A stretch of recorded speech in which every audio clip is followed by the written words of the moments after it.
Jesu Kristu uyinkosi babe Sibande, ngiyabingelela emndenini wonke waSibande nasebandleni leMntaba yaJobe yabonelela, ngiyabonga. Ngibonga kakhulu babe Sibande, uNkulunkulu akubusise akugcine njalo uphinde abantu abaningi bakubone bakuzwe, baqede futhi balandele wena, balalele futhi iy'mfundiso zakho. Cha, uyafundisa babe Sibande.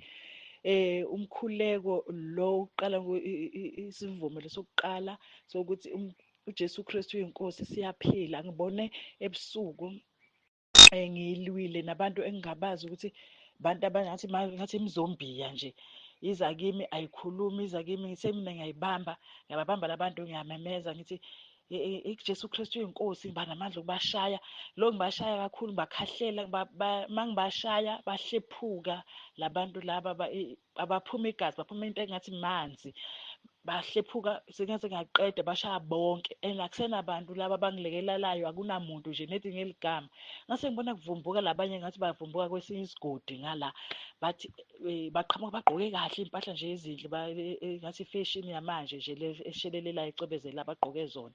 Bayeza-ke uthi lo yakhuluma-ke bona-ke, bathi lo munye, hawu, heyi wena labantu bashaye bodwana.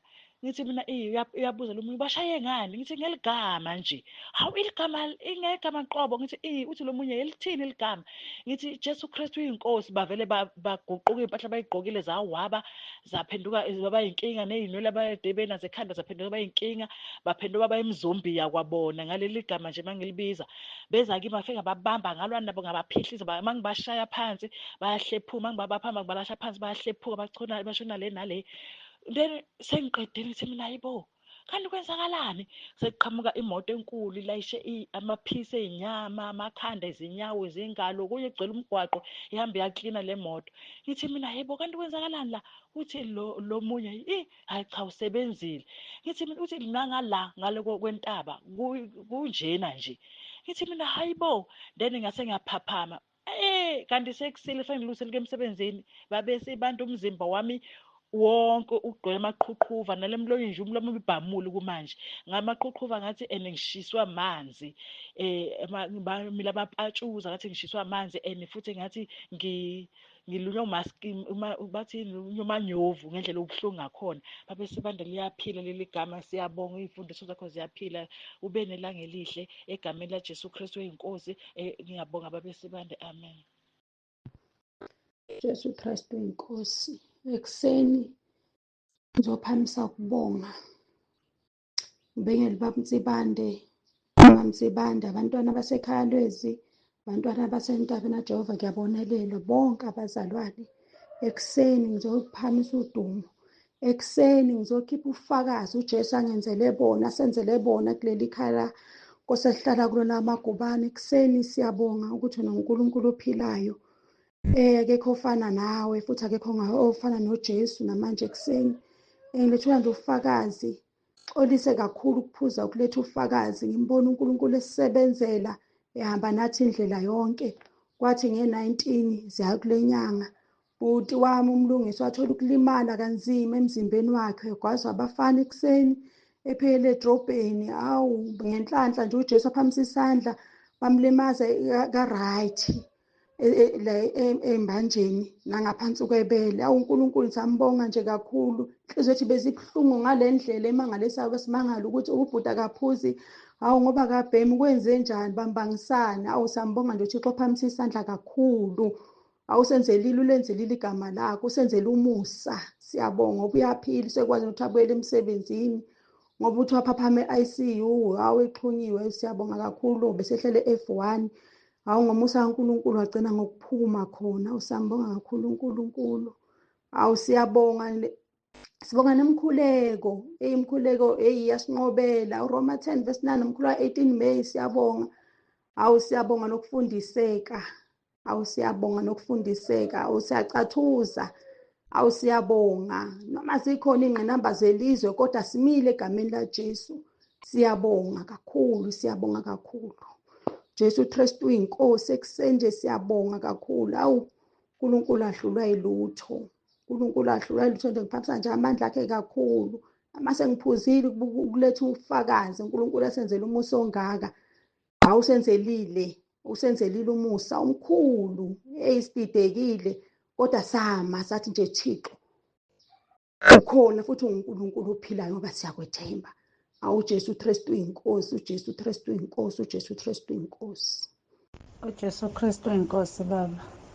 Ngiyabingelela kubaba nomama Mpostoli, ngithi uJesu Kristu inkosi. Ngiyabingelela nakubazalwane bonke basentabeni endlu kaJehova nasekhaya lezwi, ngithi uJesu Kristu uyinkosi. Baba, ngidlulisa nje ukubonga ubaba uNkulunkulu owaba nami ngena emkhosini ka-3 days. Ngicelela umntwana wami bezoqala ukubhala ama-exam akhe.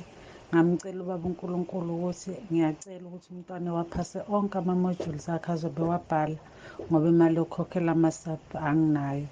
Ngiyambonga kubaba uNkulunkulu baba ukuthi uye wathembeka kumntwana wami, uwaphase onke ama-modules akhe kade wabhala. Ngimbonga kakhulu baba uNkulunkulu. Ngiyabonga baba, ngiyabonga. Ngithi uJesu Kristu uyinkosi, uJesu Kristu uyinkosi. Akakubiyele njalo nemfundiso baba osipha zona, nokusikhulisa, nokwazi ukuthi uma siya kubaba uNkulunkulu sidinga ukuthi siye nazo izizathu ukuze naye ezokwazi ukusiphendula, siye ngokukholwa. Ukwenzile baba ubaba uNkulunkulu, ngiyabonga kakhulu. Ngithi uJesu Kristu uyinkosi, uJesu Kristu uyinkosi. Amen. uJesu Kristu uyinkosi. Ngisacela uphakamisa amandla egama elithi uJesu Kristu uyinkosi. Ngiphuphe ngihamba emgwaqeni, ngiwalka, ngijima, ngathi ngiyavuka ekuseni ngiyajima, ngiyawalka nje emgwaqeni. Uma ngisahamba emgwaqeni ngibona amadimoni ayo-4 egqoke imijiva yesonto, noma ngize ngisho ukuthi ke nayiphi, ehamba emgwaqeni engathi ayadansa, ehamba emgwaqeni engathi ayadansa, asacula. Kukhona intombazane ayingaphambi kwami,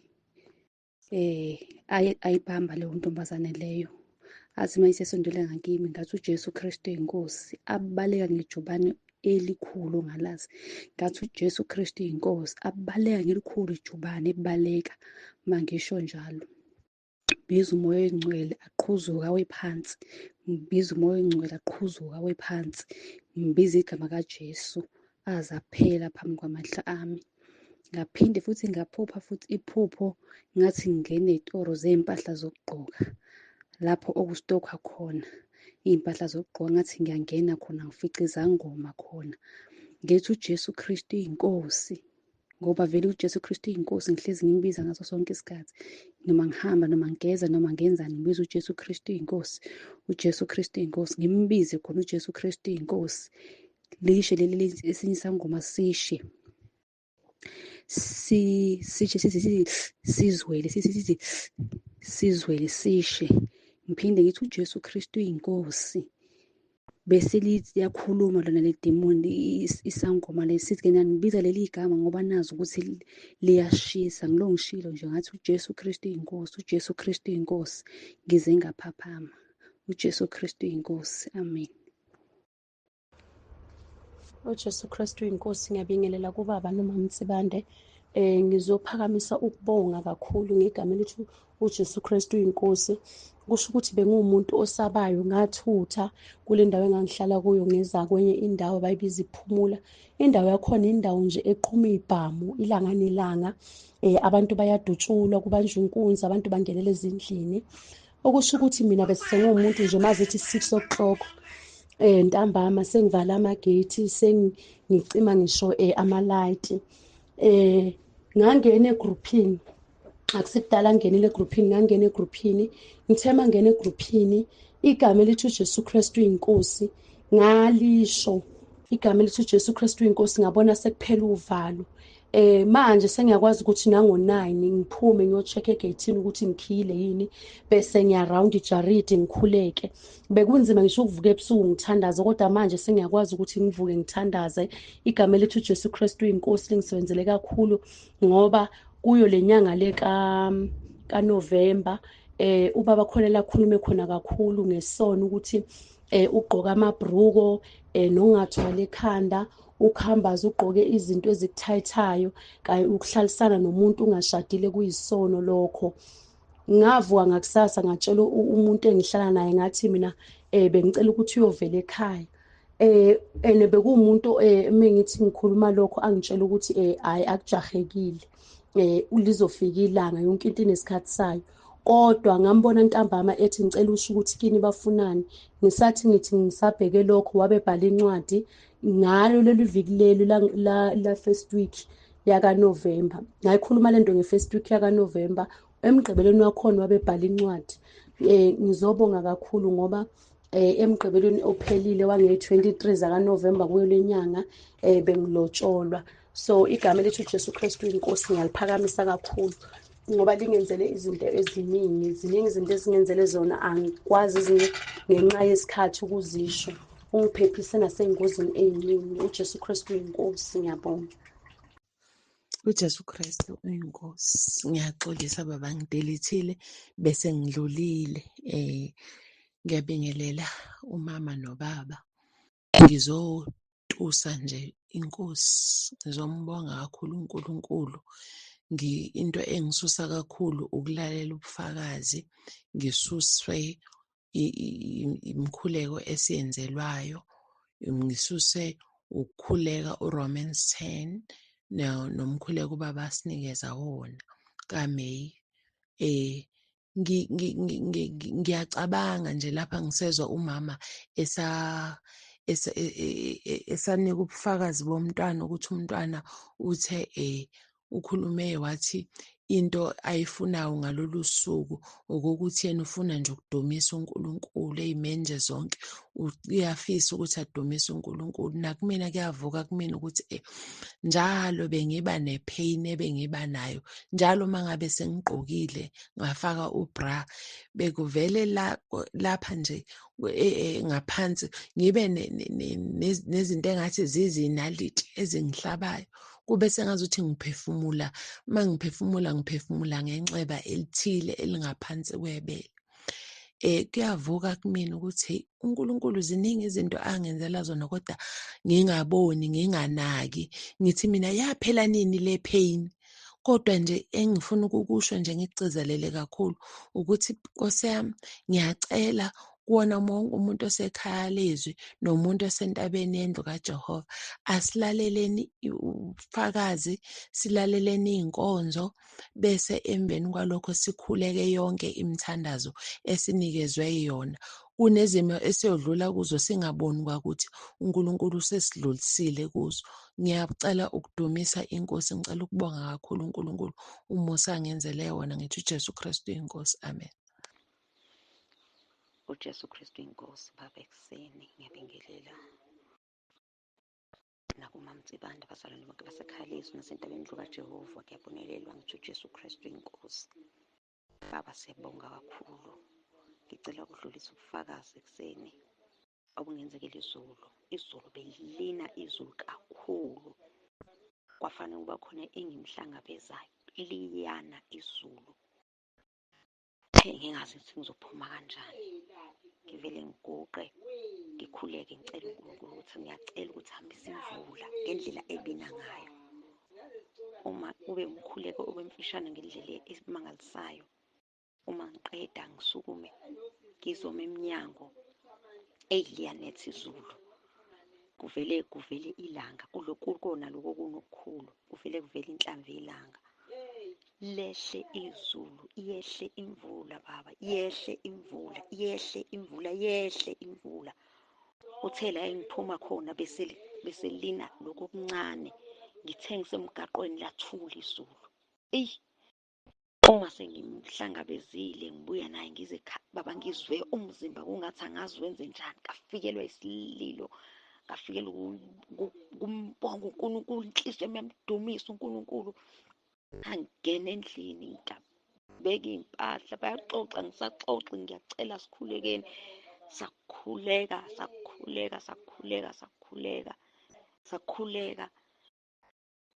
kodwa kakhulu bengibonga uNkulunkulu. Ebese Nkosi bese ngingakhohlwa baba ukuthi usifundisile ukuthi uma ucelile njenga nemvula uphinde futhi ucele uNkulunkulu. Emveni kwalokho sesiqeda ukukhuleka laphinda baba laqala izulu lanetha. Baba, siyabonga kakhulu. uNkulunkulu ngawe, uNkulunkulu akukhulise, uNkulunkulu akugcine, uNkulunkulu akuphilise emzimbeni noma mphilise. Siyabonga ukuthi uJesu Kristu inkosi. Jesu Kristu inkosi. Ngiyakubingelela Baba uMphostoli uNsibande. Ngiyabingelela uMama uMphostoli uNsibande egameni likaJesu Kristu ophilayo. uJesu Kristu inkosi. Ngiletha obunye ubufakazi egameni likaJesu Kristu. Ngiyambonga kakhulu uNkulunkulu Baba, njengoba kuyilesikhathi ingane sezenza amafewele esikoleni. uNkulunkulu uyawangenzela umusa kakhulu. Ngiyambonga Baba, ngasingathini. Uyawangenzela uNkulunkulu umusa. Umntanami uNhlakanipho bebezoba nefeweli izolo esikoleni sabe Hillgrove. Ngiyambonga uNkulunkulu ukuthi bengingenakho okuphathekayo, kodwa uNkulunkulu wangenzela umusa ngabantu bakhe banikela. Baba, ngingacelanga kwabanye banikela Baba ngendlela emangalisayo. Ngiyambonga nje uNkulunkulu ukuthi ungenzele kwabalula, wangenzela umusa omkhulu. Ngiyambonga Baba, ngiyababaza ubukhulu bakhe, ngiyamdumisa. Ufanele udumo, ufanele ukubonga. uNkulunkulu akekho njengaye, nongalinganiswa naye. Ngiyamdumisa ngoba Baba, akukho la bengizothatha khona, kodwa yena wenza uNkulunkulu kwabalula ey'ntweni zonke. Ngakhona ukuthi ngimthengele izinto zokugqoka, ngakhona ukuthi nje kwenzeke kube lula. Ngiyabonga Baba, umkhuleko kaRoma 10:9 siwukhuleka njalo masilala noma sivuka. Ngiyabonga umkhuleko wange-18 May ovusa ngisho abantu abafileyo. Ngiyabonga igama elithi isivumo sethu esithi uJesu Kristu inkosi, esiguqisa amadolo ezulwini nasemhlabeni angaphansi komhlaba. Siyabonga Baba wethu ongcwele, njengakho konke nje ngiyamdumisa uNkulunkulu egameni likaJesu Kristu. Lobo bufakazi bami nje ukuthi ngizombonga kakhulu uNkulunkulu ukuthi ngisho uSisi osebenza phesheya uye wabona nje ngifakile kwi-class party yabo, wayesecela ama-details ukuthi angifakele imali ngizomthengela izinto zokugqoka. Even emndenini wami kwakhona usisi wami wanikela. Baba, ngiyabonga nje, angazi ngathini. Ngiyamdumisa uNkulunkulu kakhulu, ngiyamdumisa. Ngiyacela nje angenzele umusa wokuhlala kuye, ngimethembe, ngibe neqiniso nobungcwele phambi kwakhe, ngihambe ngobuqotho nangokulunga ngey'mfundiso osifundisa zona. Siyabonga Baba, siyamdumisa uNkulunkulu. Impela ungokhethiweyo kaNkulunkulu. Siyabonga egameni likaJesu Kristu. Udumo malube kuye kuNkulunkulu lonke, azabuye alande ibandla lakhe. Siyabonga uJesu Kristu uyinkosi. Amen.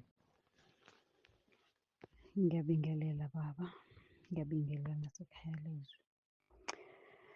Nginobufakazi bokuthi uJesu Kristu uyinkosi. Isivumo esisho njalo siyasebenza impela. Ngithe ngilele ngelinye ilanga ngaphupha umuntu osuka erufini kuthayela, egxumela phezu kwe-wardrobe, wasegxumela kumina.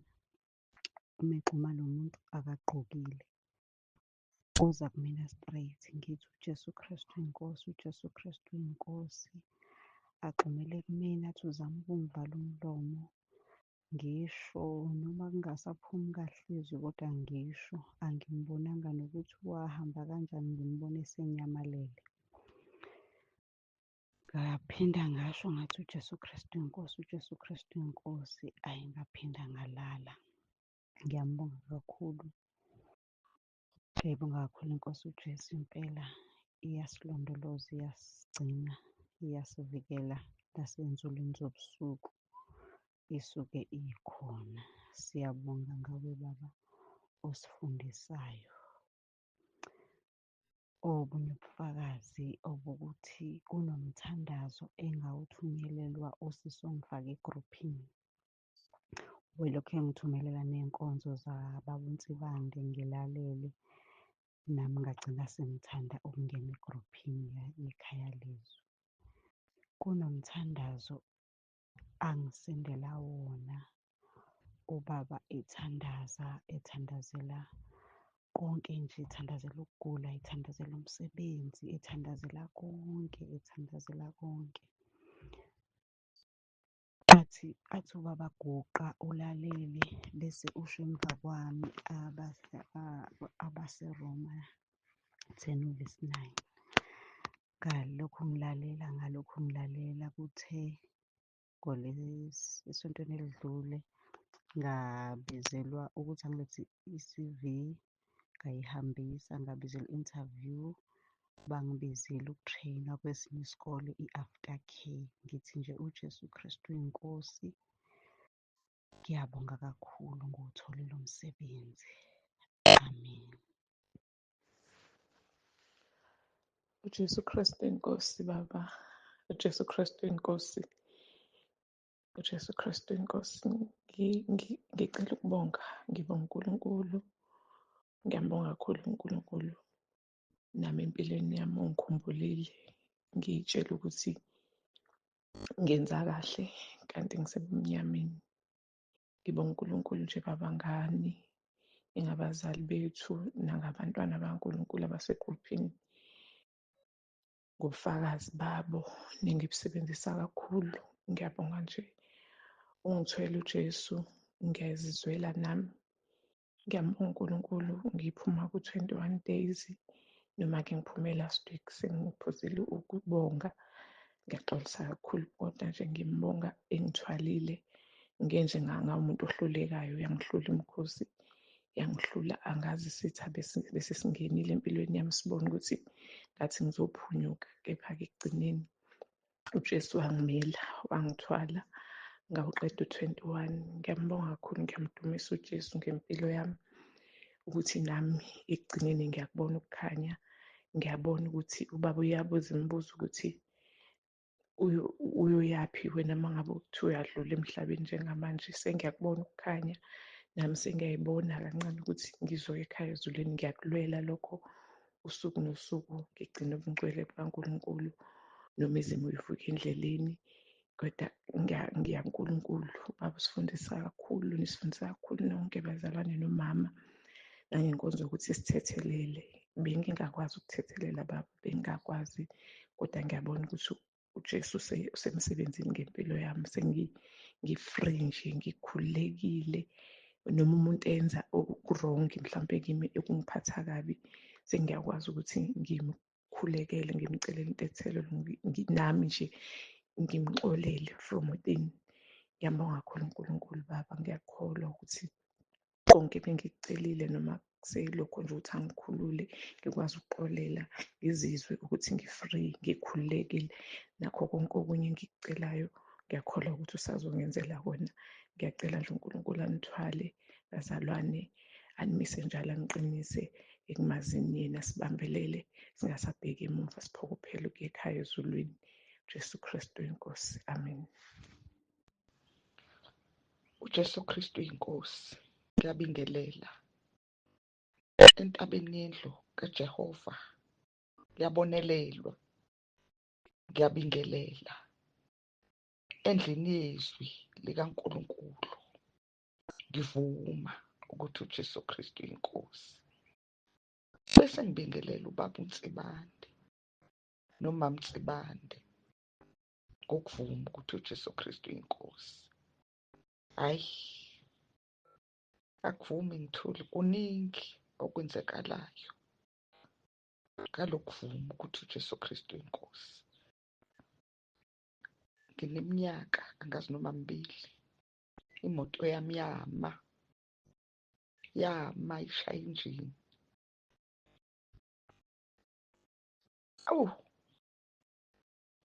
Ngiyavuma, ngiyamvuma uNkulunkulu, ngiyavuma. Hhayi, usuku lwami lona selisondele lokuthi ngivume baba. 2025 October ngizobhabhadiswa futhi. Eyi, ngiyabonga baba, imoto yami ibuyile.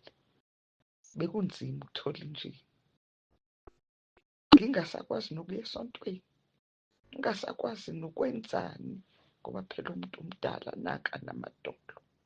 Kuba ngcono, kube ngabi ngcono, umuntu akakavumi. akakasivumi izono ngizozivuma maduzane. Eyi, ikhona imoto yami ibuyile. Ngiyambonga uNkulunkulu nangalo ndodakazi enginayo, intombazane wami Melody, obesukuma esizama eshaya incingo. Awu, ngiyambonga uNkulunkulu ngawe Baba, ngalo mkhuleko othi uJesu Kristu akukho nokodwa okungenzeki. Uma siguqa ngalamadolo sivuma ukuthi uJesu Kristu inkosi. Ngiyabonga Baba, ngiyabonga Bamtsibande ngey'mfundiso zakho. Awudeli ulokuhleka kancane. Hawu Baba, ngiyambonga uNkulunkulu ngawe. Sengizokwazi eRichards Bay, kodwa ngisazolungisa la kusaphume khona esandleni. Kuningi, kodwa ngokwethemba uNkulunkulu kuzokwenzeka. uJesu Kristu inkosi. uJesu Kristu uyinkosi Baba.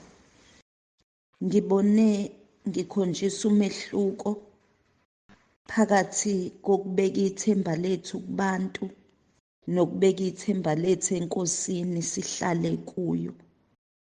Ngiqale ngakhonjiswa abantu ababukeka beyikhaphulu kodwa manje abashadile, bakhile umuzi, bahlalisene nje, babukeka benakekelana. Ngase ngikhonjiswa nethemba labo ebelingumuntu. Ngakhonjiswa ukuthi basebumnyameni, nalelo themba labo lisebumnyameni. Ngase ngibona isihlahla ebesibonakala ukuthi abantu abasinaki, bayasedlula nje, ababoni nokubaluleka kokuthi bengahlala kuso. Besidelelekile ebantwini, besishiya nje. Ngabona ngiphezulu kulesi sihlahla, mangikuso bekukhanya, bekunokukhanya ebekukusona, ngizizwela ngiphephile. Kubalulekile ukuthi ngihlale kusona, ngizwa nje ukuthi ngeke ngehlelwe ilutho olubi ngoba ngivikelekile uma ngabe ngikusona. Ngase ngizwa izwi likhuluma nami, ezi ukukhuluma kukamoya. Wathi akekho umuntu oza enkosini imenqabele, kepha uyamemukela. Ezi uJohn chapter 6 verse 37 ongathi uchaza lelo zwi. Waqhubeka wathi uyamemukela abesemesula, amesule, esho njengokusho kwamaHubo 51 uverse 9 ukuthi esule zonke izenzo zethu ezimbi. Okungukuthi nalaba abasuke besesonweni, besebumnyameni, uma bengeze enkosini uJesu bevuma iphambeko zabo, ingabathethelela. Ngibuzwile Baba ubumnandi bokuhlala enkosini. uJesu Kristu uyinkosi, engathi singaba ngamagatsha ahlalayo kulomvini athela iy'thelo. Amen.